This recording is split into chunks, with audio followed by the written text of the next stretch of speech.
feels magical. You know, I've been performing since I was 11. Technically, my first show, I think, was when I was 8 in the church, but it's honestly evolved for me what I feel during a show over the years of performing. Because when I first started playing shows, I was a nervous wreck and would cry and was terrified and worried about, messing up the words or hitting the wrong note. But then it kind of went to a phase where it was still, gaining confidence in my ability and my engagement with the crowd and things like that. But it was exhilarating and fun and adrenaline pumping.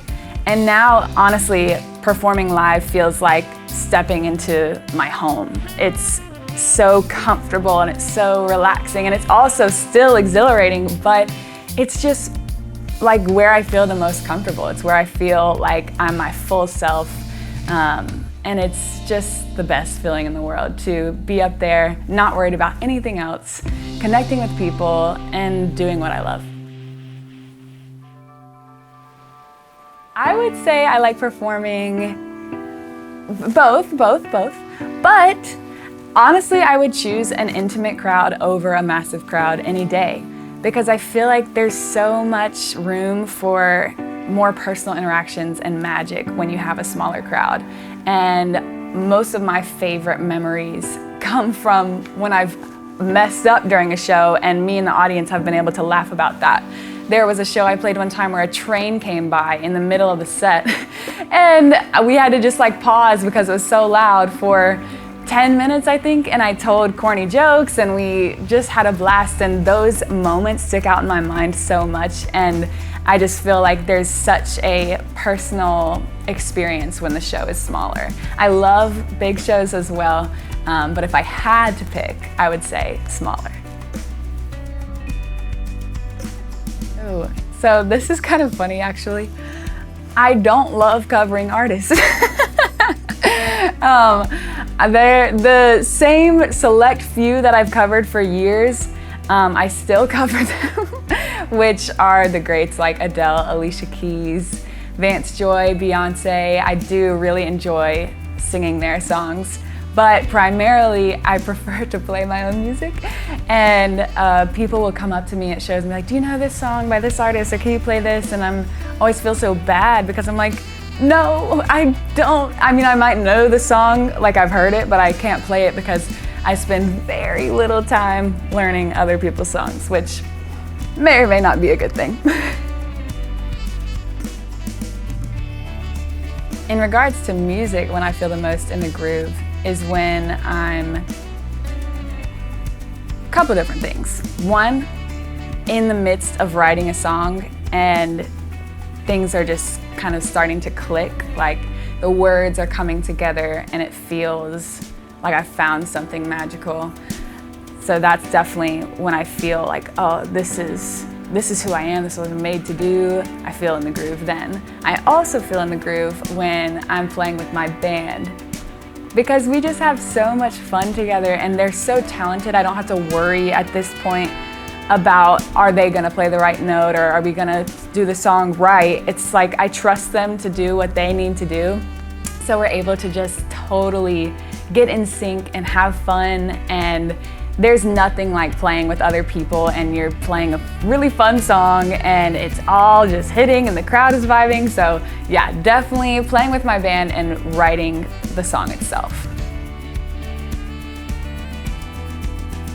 I write about all kinds of things. I would say, again, it's changed over the years. I used to write very kind of introspective and almost like talked about the darker side of love and experiences because I felt like I needed to express that and I didn't really have any other outlets. But now, as just I've grown and I've experienced so many different things continually, I've kind of changed from writing only about my experiences to writing more about universal world experiences, and not in the sense that it's like I'm trying to take something from out there and write about it, but just, my song Too Broke, Too Busy. It's about being broke and busy, it's fun, but it's relatable. It's something that was personal to me, as well as something that everybody kind of has probably been through at some point. And I've definitely entered an era where I'm more confident now to write about fun and funky things. You know, like who's gonna write a song about being broke? Like, in my past, I've probably been like, oh, that's gonna be cheesier, or that's silly. Why would I write about that? But now I'm like, it's something that I love so much, not being broke, but writing about those types of things. Because, you know, I just feel so much more freedom at this point in my life and my career to explore happier topics in a way that's creative and not cheesy. That was a big fear I had when I was younger. I so desperately wanted to be cool. And now I'm just like, I'm gonna write what makes me happy, what makes me emotional, whatever is kind of happening at the time and sparks inspiration for me. My inspiration comes from many different places. Primarily, you know, I do believe that the gift of music is truly a gift. And so all of the ability to think and take a thought, put it into a song, flesh out that song, release it into the world, that's the creative process, and that was given to us by God. And so I feel like inherently my inspiration comes from the fact that I was created by a creator, and therefore I have this gift and ability to create. Everybody has that to some extent, I believe, not just artists. But also, you know, kind of like I was saying with the previous question, my inspiration comes from all the different facets of life. You know, there's the dark days and there's the anxiety and difficult battles we face that I always want to provide hope for, because I've been through them and they're no fun at all. And so talking about still those kind of heavier topics in a way that brings hope inspires me. People and their individual stories inspire me. And then also, you know, just like the sunshine on a awesome day inspires me sometimes. We'll be driving down the road and I see the light come through the trees and I'm just like, you know, life, it's inspiring in general to me. I am especially proud of the Roots and Petals EP. And that's one that I had been working on for years, and specifically the song Roots and Petals, trying to release, reworked many different times, and whether the timing didn't work out or the music just didn't feel right, I knew I had to get that song out because it was about such an important topic. Anxiety and overcoming and fighting for your life, essentially, which is something I had to walk through, and I know many other people walk through. And so I wanted to get that song into the world, and I finally was able to in April of 2020. And it's the most vulnerable I think I've ever been in my songs. I've always been pretty open with my story and my life, but that one was just a whole other level of like, here's the raw, honest truth, and here's how I got through, and I hope you can too, you know? So I'm very proud of just the message that overall EP shares. I think success is so different for everybody, and for me, it means being able to do what you love, what makes you come alive as you're helping other people. And I feel truly I have been very successful in my life, and I'm so grateful for that. You know, I don't think it necessarily equates to having all the money in the world or having all the people looking at you in the world. Those things often come alongside of doing what you love and helping others, but not always.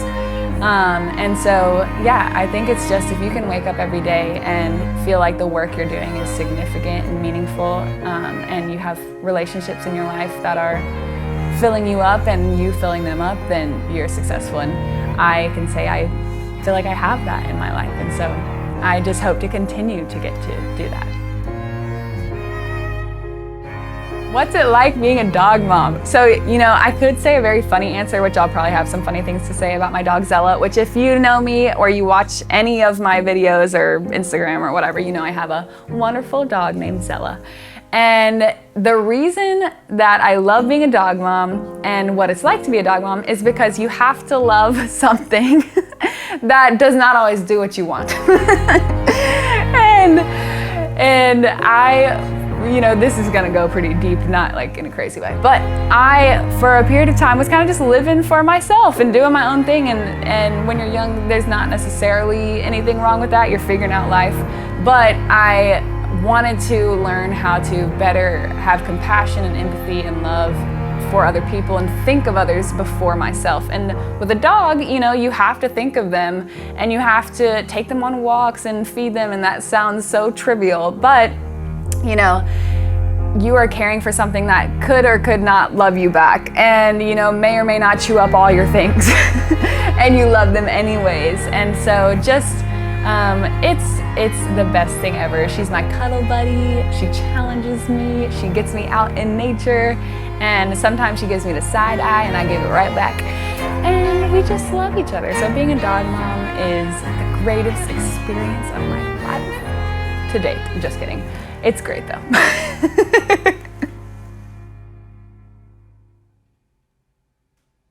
My favorite song, I have no idea. It changes. Let me think. That's not speed. Okay, hold on. Right now, my favorite song is Sophia by Juke Ross. Okay, this has definitely changed over the years, and this is gonna sound really weird. Even to my own ears, it sounds strange, but it's ringing true in my heart. Brussels sprouts, right? I know, strange. But I've had some really good ones recently. It's really weird, I know. Jazz all day long. Oh, favorite art, I would say pants. I'm a pants person. I don't like shorts. I have started to wear shorts a little bit more. I don't know why, I just feel better now, but definitely pants. They just bring comfort. I like them. My favorite city, okay, apart from where I live, which is Greenville, which I do love, I love New York City. I got to live there for a little bit, and it's just so amazing and terrible at the same time, which is what makes it great.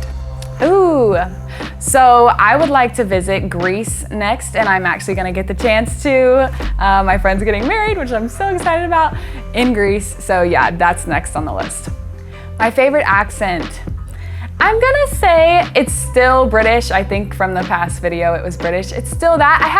I feel like I used to be way more obsessed with other people's accents back in the day. Now I just love everybody's accents, but I guess if I had to choose, I'd say British. Start where you are, just do something. I think it's so easy to get caught up and anxious about, am I making the right step? What if I don't have enough of this or enough of that? But really, all you need, one of the things you need, is a little bit of courage to just take a step out and look at what resources you have in front of you. I've been so thankful and fortunate to get to go into middle schools and high schools and speak with a program I have called Dare to Dream. And a lot of times it's like, how do I start a music career if this is what I want to do?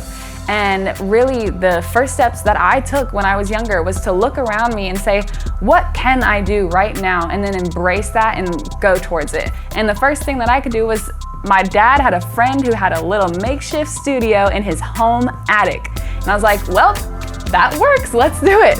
And so I recorded my first CD in an attic of a home, and it wasn't some fancy studio. I didn't have a ton of money, but it was the stepping stone to the next thing. And it was so much fun and such an experience I'll never forget. So start where you are and just take some step forward.